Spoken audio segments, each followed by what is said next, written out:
Hi guys, kind of late video today.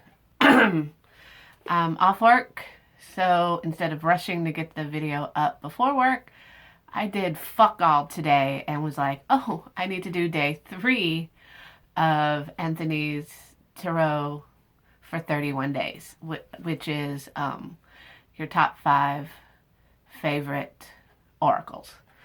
So here I am, a little bit late, but I'm telling you, I've been having so much fun watching all of the tarot videos. I have subscribed to everybody. I'm off for the next couple of days, so instead of just liking the videos, I'll actually be able to comment. I'm excited to do that. So, okay. And I'm going to try to make this less wordy than yesterday. Oh my God, 20 minutes? What was I thinking? Okay. For like one prompt? Yeah. So most of these are new. Couple of them, 2 of them I've owned before. So we'll talk about why I got rid of them and why I got them back and things like that. Okay. So the first one here was a Kickstarter. Missed the Kickstarter. I seem to be famous for that. But again, stopped his website and got the Fairy Enchantments. It's Magical Divination Cards by Ian Daniels. Oh my God, this box is amazing. It's hard cardboard. The inside is stunning. I have his Vampire Tarot that's also gorgeous. Comes with autographed card. Yay! The book is just fabulous. This is probably one of the better books out there that you get with it. And can I just say, these cards are lovely. I haven't used it much simply because my spell work for witchcraft and everything, what I do, is really not that complicated. Not saying that these are complicated, but they're like used for spell work, and my spell work is over the past stopped being about tools a lot. I mean, candles I use, that kind of thing, but as far as other tools, I'm pretty much a bare basics kind of witch. But look at this gilding. They are absolutely stunning. This would be a great deck for meditation. Deals a lot with, fairy mythology, Welsh mythology, which, don't ask me to say these names because it's just not happening. But just these pictures are just gorgeous. And this is titled The Beloved. Receive personal blessings, totem color, all that kind of thing. This is just, everything about this deck is absolutely beautiful. Don't really think you could do a reading with somebody, but I imagine you could. I mean, I might be brave enough sometime this year and give it a shot and try. They are just so gorgeous and so lovely, and all the detail. I swear this man is amazing. Just stunning. And take them out. Just look at them. Okay, I already feel this is going to be another long one. I'm already hitting the 5-minute mark. Swear, I should change the name of this channel to the Rambling Witch. Seriously, because that's all I seem to do is just ramble on about stuff. Okay, the next one here. The Earthly Souls and Spirits Oracle cards. I saw this on a Facebook page. And I just had to have them. I love witches. And by witches, I mean Halloween witches. I love their pointed hats. I love their green faces. I love their warty noses. I just adore Halloween witches. Now, these aren't necessarily Halloween witches per se, but a lot of the witches have the pointed hats. There's other, see, and the backs are all different. So you have different like moon phases and different, but they're all very, very lovely. And I've done some readings for these. This is mostly, I think, a meditation deck, but I've read for friends and they have just been blown away with what these cards can pull out in a reading. The cards are very softly colored. This is balance. Very, very lovely. Love to have like something like this on my wall, maybe for the back over there to give y'all something to look at other than just me sitting in my broom closet. This one's adventure. You can see the little witch with the cat right there. She's starting her adventure. Blissful. This one's kind of melancholy to me more than blissful, but you know, hey, it's just a lovely deck. And so glad that I stalked her and got the deck. All right, that's enough of that one. Now this one here, I bought. I loved it. I was using it every day for pulls. I just loved this deck. It was just gorgeous. Energy Oracle cards. Again, really good. I love these hard box cases. It's a great book. I love when the books come like this. Look at how thick that is. And these, again, beautiful colors, attachment, the world. So, and I do pulls anywhere. This is the first time I've actually had my own like magical space. So I was the temple path. So I was just basically doing pulls, you know, in my living room. And my husband walks in. And I'm trying to find the card. I don't know if I'm going to find it. I'm not going to take the time to find it. But it was, I want to say, one of the angel cards. And he just, all of a sudden, he's like, oh, that guy looks like a 1970s disco person. Really? Really? That's what you're going to bring?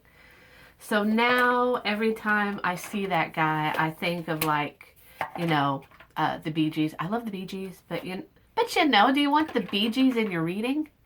You know? So, let's see if I can find it. I really don't think.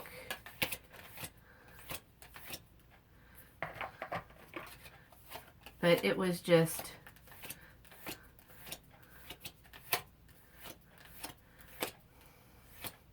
So, nah, guess I can't find it. But yeah, I was like, asshole, get out of the living room. You've just ruined everything now. So, yeah. I still love this deck. I still use this deck, but there's a moment where I'm like, ugh. Speaking of 1970s decks, you know, the Mary Day Tarot, that's been on my list for a while. And that definitely has a 1970s, 80s disco vibe for me. So, all right. This one is a little bit different. There's other Oracle decks that I've bought, but imagine those are going to come up later. And trying to do something a little different. I bought this deck probably first about 2 years ago.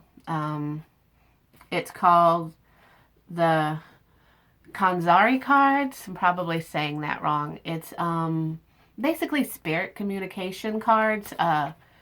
Ouija-esque board on card form. And the system was just so complicated, you know?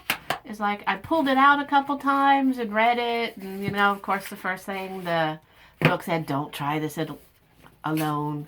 I'm like, who else am I going to try this with, you know? So, but I just couldn't seem to get the system down.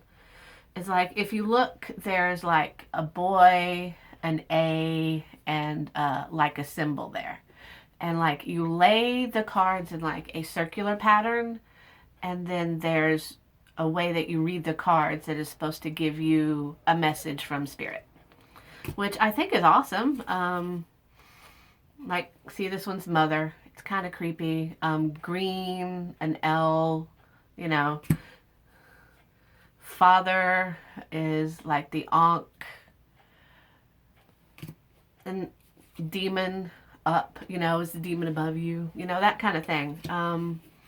So many different ways to read this, and at that time I just really wasn't wanting to put in the effort and the time that this system needs.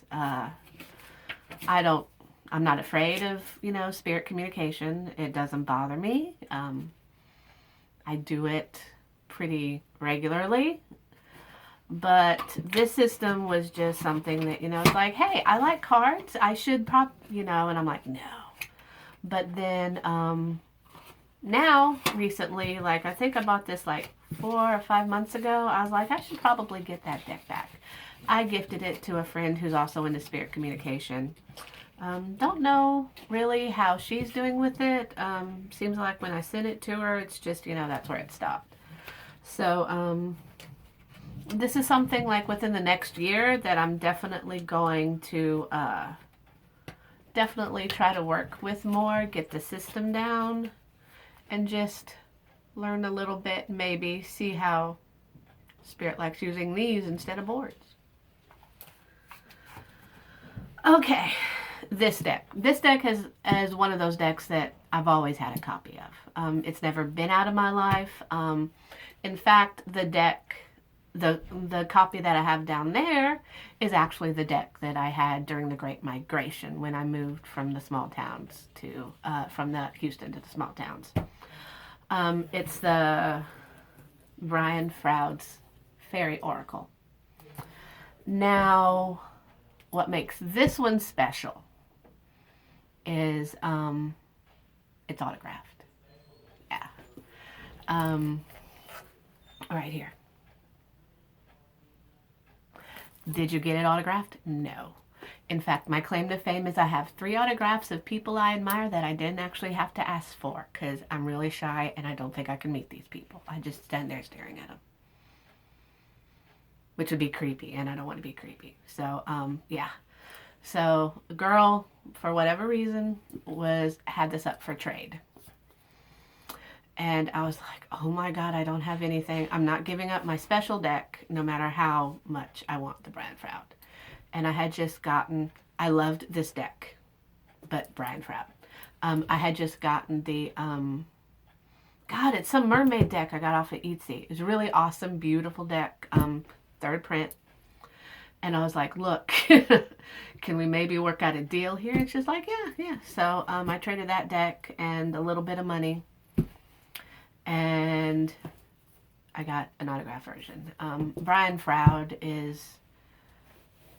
he's just someone that's very, very special to me. I didn't know he was the guy who did Labyrinth and Dark Crystal when I was younger. Saw those movies both in the theaters. They were amazing. Yeah, I'm that old. And I discovered actually Brian Froud several years later when I was 16. I'll tell that story maybe on a vlog. Man, that's like 3 vlogs later. But yeah, and this deck is just amazing. This is the one that I always pull out when I want to do an oracle reading, you know, extensive oracle reading. I use this one. And she sent it to me in this lovely bag with this. I mean, these cards are so well loved, and you can just tell they shuffle beautifully. And yeah, Brian Froud. Just, I have several of his books.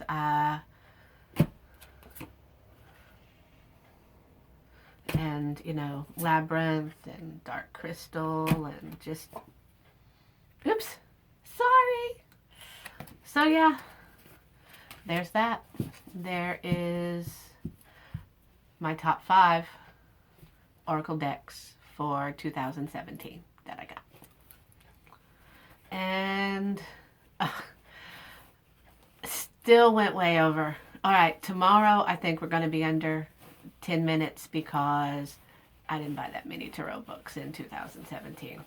So, yeah. So, bye guys, and I'll see you later.